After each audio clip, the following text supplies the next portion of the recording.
All right, so let's talk about these topics. But before I get into it, I just want to say that those of you that watch Kim Goguen and you see that I have Real Talk as a little series on the channel, I just want you guys to know I was not stealing anything from Kim, any ideas from her.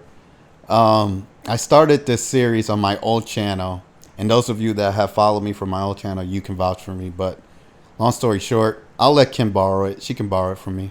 No, I'm just kidding. I don't know who came up with it first, me or her. I don't know. All I know is I came up with it for my channel. I had no idea she was doing the same thing. So I'm a little bit like, oh man, people are going to think I stole it from her. But I didn't. I'm just telling you. That's the truth. I didn't steal it from her. It's just something I wanted to do for my channel. And the whole point of these real talks is so that I can have more loose conversations about whatever topics I want to talk about. And I'll put that in my description for the title of the video so you guys can see what I'm going to talk about. And without further ado, I'm going to get started. So for those of you that, follow the skies, I guess is the best way to put it, you know that there's a blood moon that's supposed to be at, I believe, in a few minutes from now, from me recording this video, at 12:02, I believe, Eastern time. And what I'm going to do is I'm going to go outside and I'm going to go ahead and record the moon, and I'm going to probably put it up as a short so you guys can go look at that. If you don't get a chance to look at it, I'll record it for you guys. But there's a lot of omens that I'm hearing. There's a lot of occult stuff, a lot of ritualistic stuff. A lot of people are saying that, oh, the blood moon just so happens to line up with red wave for the Republicans and stuff like that. Who knows, right?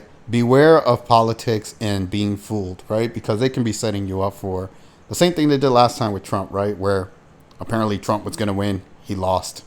Everybody thought he was going to win. He didn't. Same thing could happen with the Republicans this time around, right? So just beware of a letdown, right? But the way it looks like now, it's everybody's trying to cheer on the Republicans and let's hope the Republicans win. And I don't really care. Like, if the Republicans do win, they better do all the stuff that they said they're going to do. But I don't want to talk too much about politics. What I will say is that a little fun fact for those of you that don't know, Donald Trump was born on a blood moon. So if you didn't know that, now you know. Go look it up. There's a lot of symbolism with that. And he's been campaigning all night from what I'm hearing. And it is what it is. He's sitting up here talking about the blood moon. And, well, he's not talking about it. He's talking just before it. That's what I meant to say. I misspoke. But you get what I'm trying to say. Long story short, it's almost like, I guess, a ritual for him, right? But whatever the case is, and apparently he's going to announce that he's going to run for president again. I really don't care either way. I haven't watched his little rallies or whatever he's doing tonight because I'm not a Donald Trump fan. I don't really care. I'm not into politics like that. I just heard it from other people that he was doing that. And I just thought it was ironic because, again, he was born on a blood moon.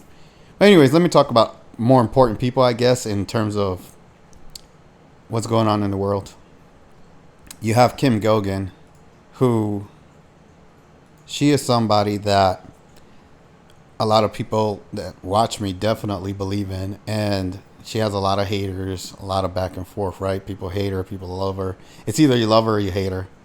Whatever. But she did put out some timelines, and she said that the 8th, which is pretty much in a few minutes, there's supposed to be a big energetic shift. It has something to do with crystalline time and stuff like that. I'm not going to pretend to be an expert on what she's talking about.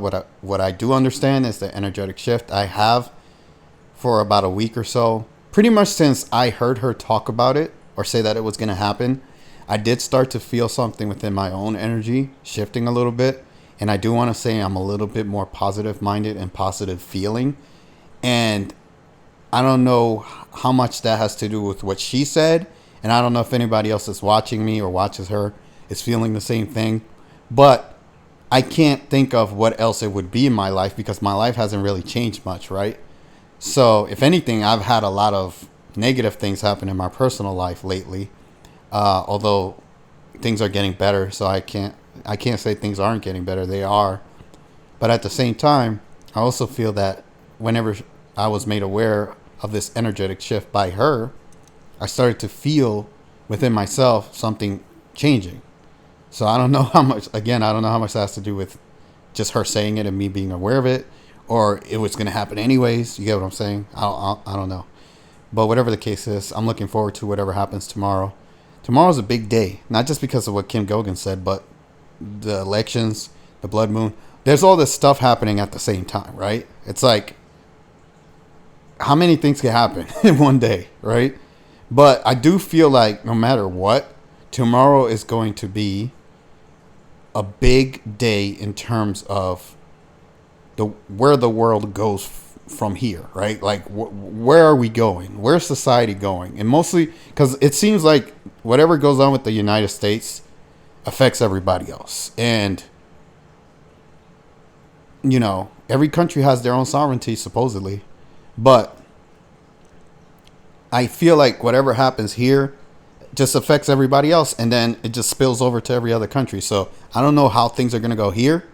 But I feel that it's going to affect everybody else. That's the only thing that I can tell you. That's just what I'm seeing from the way things are playing out here and the way I see things playing out on the world stage. And then you have somebody like Elon Musk, who I've told people on every Elon Musk video that I've made, I said, I don't trust him. I don't fully believe in him. But he's keeping his word as far as Twitter. And I do believe in giving credit where credit is due, right? So if the man is sitting here and doing the things that he said he was going to do with Twitter, I can't really put him at fault for that. I've heard some other things that he might do with Twitter, which, you know, he wants to charge $8 for membership or the blue check mark or whatever. I'm not paying for that crap. I don't use Twitter like that, so I don't really care. I'm not trying to get verified on Twitter. Maybe someday in the future, down the road, if people start following me on Twitter, then maybe I'll get it. But right now, I don't really care about it. It's not a big deal to me. But, you know, that's something that's optional, right? You don't have to do it. You can still use the platform as it is. And he's making it free speech. He fired all the people that were keeping it woke. And he's making big changes, as far as I can see so far, right? The only thing that I guess he still hasn't done, which is questionable, where people are like, why haven't you done this yet, is ban people that, or excuse me, unban people that have been unjustly banned, right?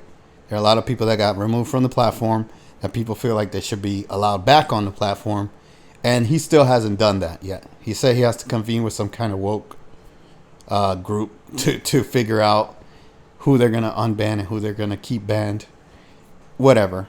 Apparently, that, you know, there are people that should just be unbanned, like Project Veritas and others, right? So that's just something that Elon Musk, if he's that's going to be the biggest thing that he does. Out of everything that he's doing with the platform, who he decides to unban and who he decides to keep banned is going to say a lot about where he's going with this, right? Because he can, you know, fire all these people, make all these promises, but who he decides to bring back to the platform really is going to say a lot about his true intentions, right? And until that happens, who knows? He said maybe in a few weeks, whatever. We got to wait for it to play out. And I'm going to wait to pass judgment on him as far as Twitter goes, right? I don't trust him on anything else. But as far as Twitter goes, I'm going to wait to pass judgment until I see how he deals with people like Alex Jones or whatever, right? And other people that have been banned unjustly. I'm not going to go through the list of those people, but I'm sure you guys know the people that have been banned and shouldn't have been banned. But anyways, I think I've said enough for this video. Again, I'm going to go outside and record the blood moon. I'm going to make a short out of it so you guys can look at it. For those of you that aren't going to get a chance to see it, maybe you're sleeping, maybe you're, you know, you just don't feel like looking at it. Well, you can look at it on my channel. And then I will keep talking and making more videos after that. And I hope you guys stick around for that. If you like, comment, and subscribe. Share where you can. Hit the notification bell. And I'll see you guys in the next video. Take care.